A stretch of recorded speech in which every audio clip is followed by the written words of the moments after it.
Bonjour à toutes, bonjour à tous, bienvenue dans Ça fait débat. C'est le sujet qui embrase un peu l'opinion, en tout cas qui fait la une de l'actualité depuis le début du mois de janvier, la réforme des retraites, avec un départ à 64 ans, avec toute une série de mesures et surtout un front de mobilisation contre cette réforme des retraites. C'est un peu un fil rouge de la vie de la Ve République, les réformes des retraites. Ici, l'exemple très bordelais, très girondin en 95, on s'en souvient, Alain Juppé s'était cassé les dents dessus. Est-ce que le gouvernement se cassera les dents? Eh bien, on va en parler avec nos invités. Bonjour, messieurs, deux députés, deux salles, deux ambiances, un peu aujourd'hui, puisque nous avons autour de la table Pascal Lavergne, député Renaissance. Vous êtes élu en Sud-Gironde. Bonjour. Bonjour. Vous serez plutôt dans le camp des défenseurs de cette réforme des retraites. Et à ma droite, une fois n'est pas coutume, Loïc Prudhomme. Vous êtes député LFI NUPES de la 3e circonscription de Bordeaux, pardon, Bègle-Villeneuve-Talence. Voilà, donc Bonjour. vous êtes plutôt, vous incarnez plutôt l'aile opposée. Simplement, on va rentrer tout de suite dans le vif des débats. On l'a vu, une grosse mobilisation la semaine dernière, près d'1 million de personnes qui sont descendues dans la rue. Je vais vous adresser la question à tous les deux, et d'abord à vous, Loïc Prudhomme.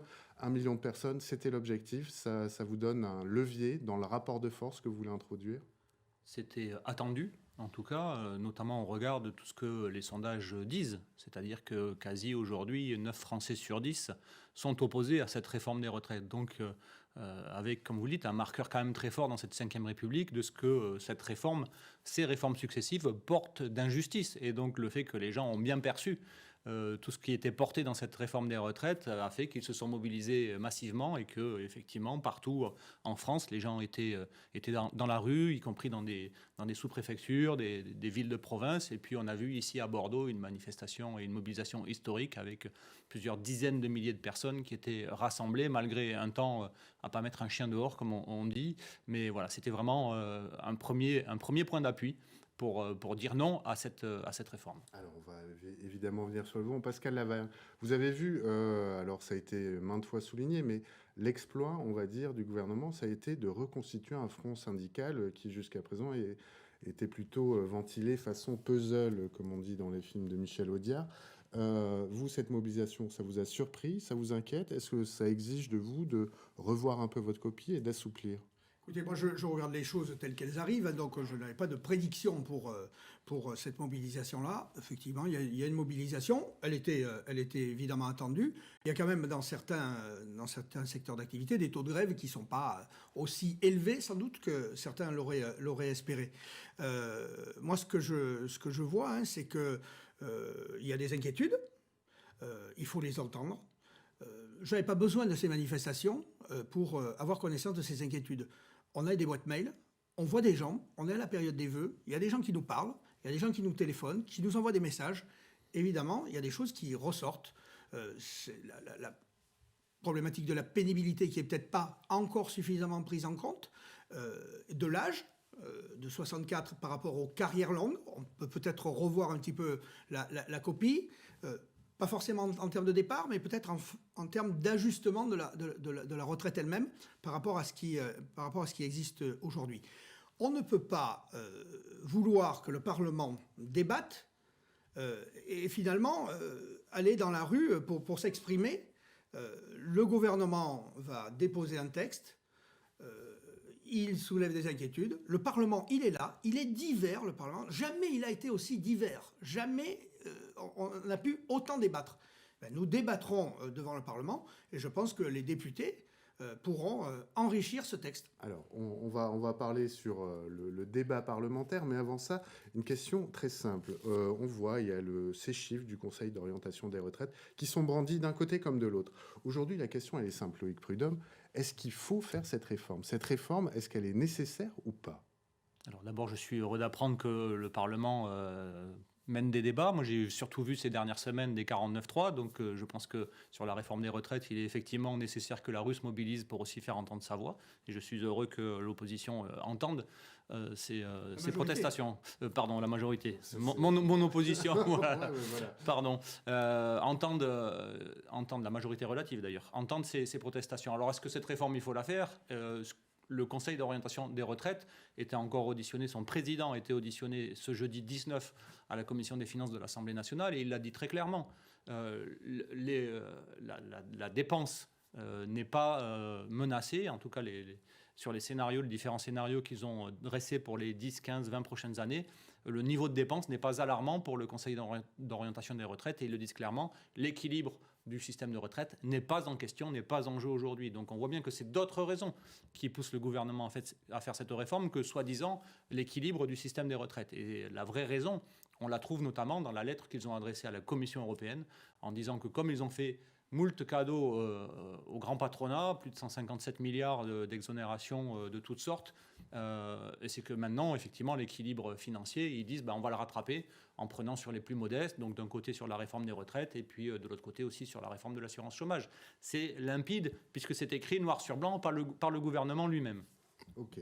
Donc on entend bien, pas nécessaire, et tout ça est fait pour venir rembourser le fameux quoi qu'il en coûte. Donc, si je résume à gros traits. Ça, c'est une façon, sans doute, alors Pascal Laverne, voilà, le système, pour vous, quelle est votre analyse sur le système? Est-ce qu'il est en péril ou pas? Sincèrement, est-ce que vous croyez qu'un gouvernement, qu'une majorité s'engagerait dans une réforme qui est risquée, parce qu'on sait qu'en 1995, il y a eu l'annulation du projet. En 2019, le Covid est arrivé, le projet des retraites qui était complètement différent, qui était repoussé également par la rue et par les syndicats, à l'exception, effectivement, vous l'avez dit tout à l'heure, de certains syndicats progressistes.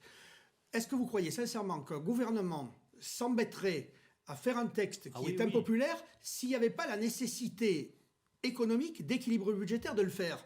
Non, mais sincèrement, on le laisserait au placard et on continuerait à dérouler sur d'autres projets.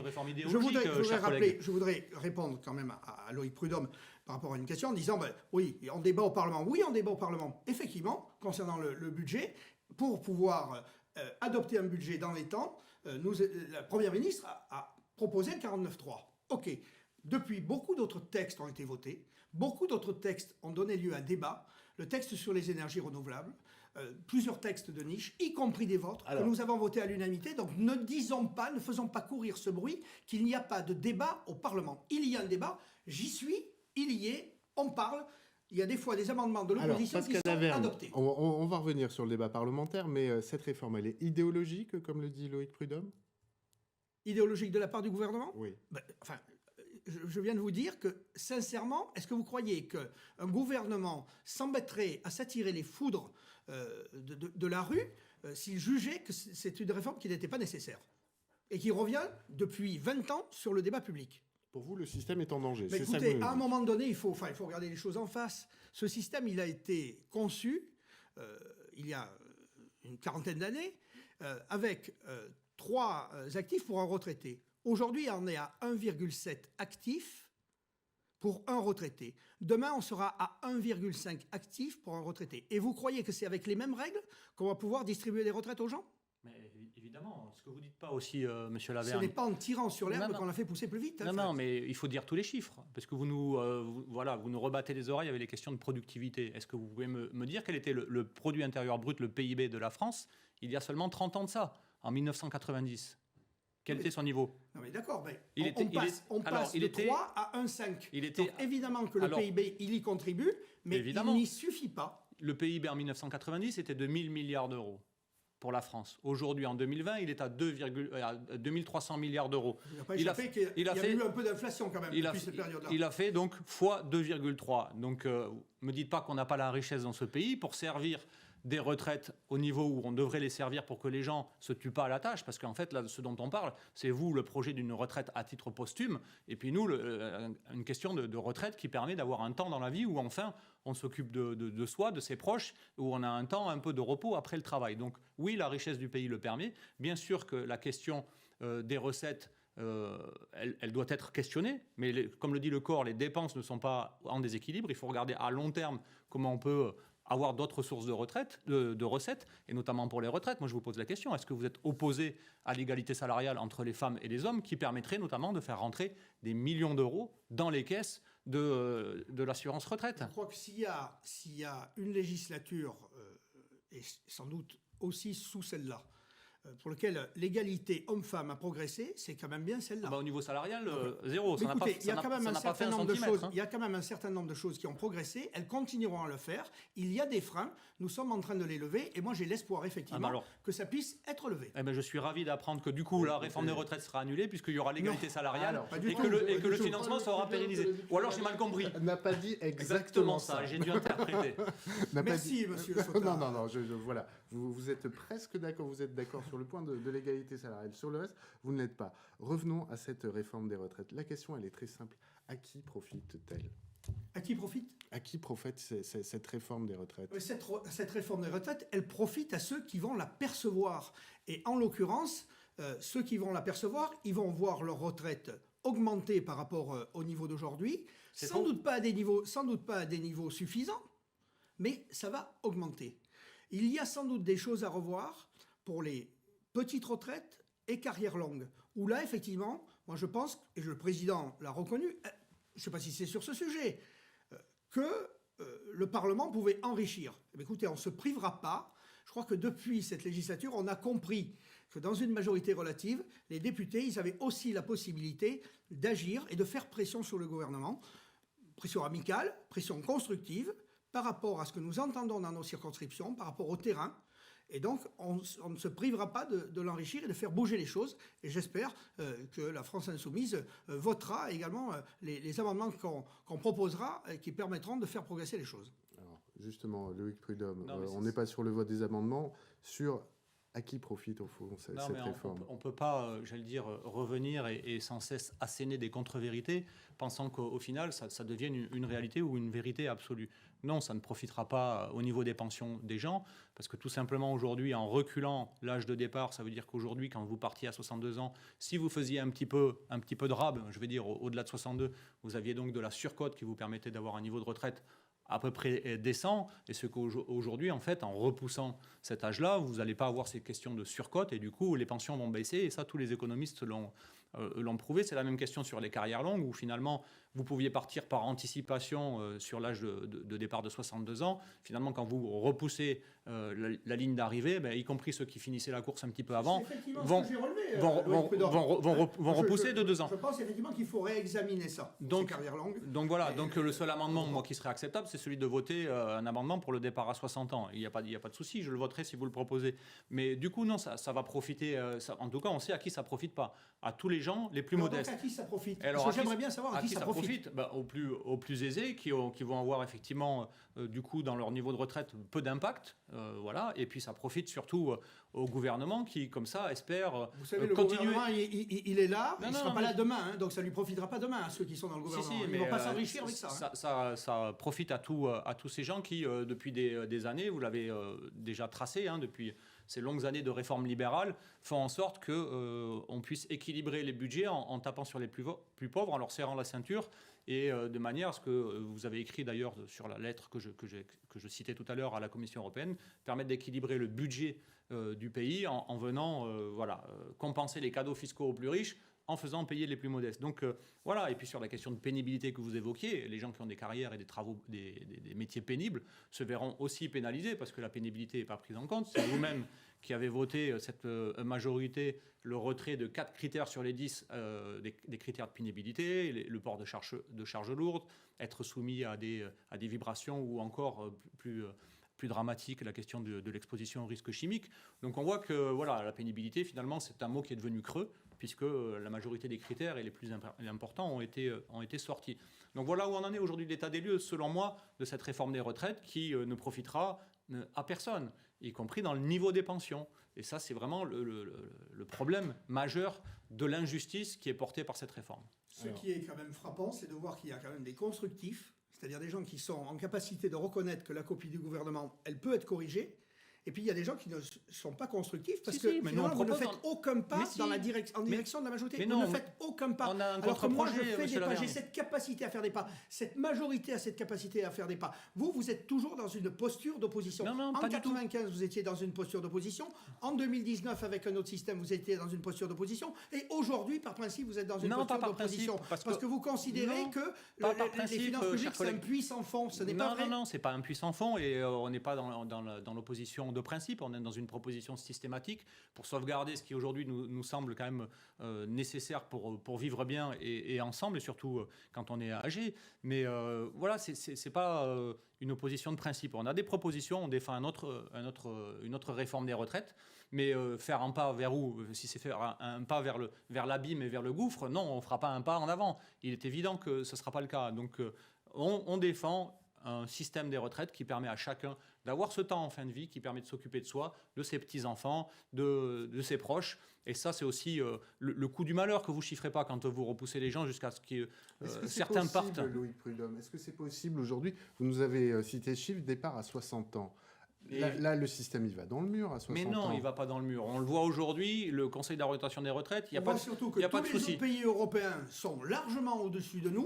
Je suis ravi. Il faudrait qu'on garde un système que les autres n'arrivent pas à mettre en place. Non, c'est pas ça. On va vous écouter simplement. J'ai quelques chiffres sous les ça yeux. m'intéresse, moi, qu'on compare avec les voisins. États-Unis, 62 ans. C'est pas nos voisins, mais c'est pas loin. Suède, Ils ont quand même un système par capitalisation à côté. Suède, 62 ans, 64 ans en 2030. Belgique, 65 ans, 67 ans en 2030. Allemagne, on est à 65 ans aujourd'hui, 67 ans en 2031. Royaume-Uni, 66 ans, 68 ans en 2039. Et l'Espagne, 66 ans et 2 mois aujourd'hui, on passe à 67 ans en 2025. Écoutez, moi, on est sous un gouvernement de gauche en Espagne qui a tous les satisfecit de la NUPES. Non, pas du tout. Moi, je suis ravi. ravi. Et l'Italie, 67 ans aujourd'hui, on passera à 69 ans en 2050. Faisons le panel complet. Il y a l'exercice du pouvoir, et puis après, il y a le fait d'être dans l'opposition. Non, mais surtout, c'est que les chiffres, on leur fait dire ce que l'on veut. Moi, je voudrais que vous mettiez en face de vos chiffres de l'âge de départ à la retraite le taux de pauvreté de ces pays. Parce qu'il y a aussi une réalité. Alors, soit on va dans ce système-là de dire, finalement, on a le taux de pauvreté de nos seniors le plus faible de tout l'OCDE. On est autour de 10%. Donc si le projet, c'est de dire finalement, on repousse et on fait que nos anciens soient les plus pauvres. Augmenter les retraites les plus basses. Mais c'est pas vrai. Mais c'est un mensonge, monsieur Laverne. C'est un mensonge. Non, c'est l'objectif. Et donc le taux de pauvreté de tous ces pays que vous prenez pour modèle, ils sont vraiment, ils explosent. Donc moi, mon but politique, c'est pas de faire que nos anciens soient dans une misère plus grande et plus nombreux. C'est qu'aujourd'hui, on préserve ce système qui fait qu'on a le taux de pauvreté le plus faible de l'OCDE. Si ça, c'est pas une conquête sociale, il faut m'expliquer ce que c'est. Donc on a deux objectifs visiblement diamétralement opposés. On a dans ce pays un des modèles sociaux les plus protecteurs au monde. Et alors pourquoi vous voulez la France insoumise, mais on veut le garder. Mais non, on veut justement le sauvegarder. C'est pour ça qu'on propose une réforme pour avoir un équilibre. C'est pas utile. On est dans le pays du monde qui a le système de protection sociale le plus solide, le plus fort, et on fait croire aux gens qui sont dans un enfer. Non mais sincèrement, non, surtout vous faites croire aux gens que vous voulez le conserver. Parce que vous, c'est votre fond de commerce électoral. Mais pas du tout. De faire croire aux gens qui vivent en enfer alors qu'ils sont dans un système qui est extrêmement protecteur. Je viens de vous dire exactement le contraire. On reconnaît que le système est celui qui permet d'avoir le taux de pauvreté le plus faible de l'OCDE. On veut le conserver. Vous voulez nous faire croire que vous voulez le conserver. Je veux aussi le conserver. C'est pour ça qu'on augmente les petites retraites. Non. Vous augmentez pas les petites retraites. Alors justement, sur ce sujet des petites retraites, on a entendu parler de cette retraite planchée à 1 200 €. Oui. Brut. Oui, effectivement. Mais sauf que pour les retraites les plus basses, pour les retraites, les plus basses, les taux de cotisation ne sont pas les mêmes. Donc effectivement, le brut est assez proche du net. Alors, sur 1 200 €, c'est quand même pas mal, Loïc Prudhomme. Oui, mais c'est pas mal, sincèrement. Non, si on pouvait donner plus, moi, ça serait avec grand plaisir. Oui, mais... Parce que vivre avec 1 200 €, c'est quand même pas si simple. Alors, il y a deux choses. Il y a deux éléments. D'abord, la question du taux de remplacement, qui est aussi sous-jacent à cette question. 85% garantie de taux de remplacement. C'est dans la loi depuis 2003, ça devait être appliqué en 2008 par les gouvernements libéraux successifs. Ça n'a pas été fait. Et sur les libéraux auxquels vous avez participé, en l'occurrence, si vous parlez de aucun en ce qui me concerne. Voilà, moi, mais bien sûr, mais enfin... Et contrairement à vous, je ne suis pas passé au Parti Socialiste. Mais sur les 1 200 €, monsieur Lavergne, cher collègue, j'aimerais que vous me disiez combien de personnes ça va concerner dans ce pays, cette retraite à 1 200 €. Écoutez, moi, j'ai pas appris les statistiques pour venir ici devant Xavier Sauta. Lisez juste la presse. Bon, il y a des journalistes du Monde qui ont checké sur plusieurs millions de personnes parce qu'il y a des conditions pour avoir les 1 200 €. Carrière qui dépasse jamais le SMIC, carrière complète qui ne dépasse jamais le SMIC. Il y a exactement dans ce pays, monsieur Lavergne, 48 personnes qui pourraient aujourd'hui prétendre à ces 1 200 €. Alors, c'est pas sérieux de nous faire croire que pour sauvegarder le système ou pour servir des pensions à tout le monde, on prend un cas qui ne s'appliquera qu'à moins de 50 personnes. Moi, je peux vous opposer un autre chiffre que je sortirai de n'importe où. Non, vous avez dit 48, ça sort de quelle étude? Enfin, sincèrement, voilà. C'est en asseyant des choses qui sont très sérieux. Absolument pas vérifiées que vous essayez de capter par démagogie pas de la l'opinion démagogie. pour pouvoir en faire votre fonds de commerce électoral. Non, mais là, en l'occurrence, ce sont des journalistes qui ont scruté toute la cohorte des gens qui sont à la retraite sur ces cibles des revenus faibles. Il en sort que 48 pourraient prétendre à ce dispositif. Bon, moi, si vous voulez dire que les journalistes mentent...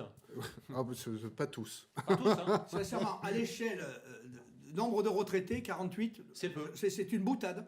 Non, c'est une boutade.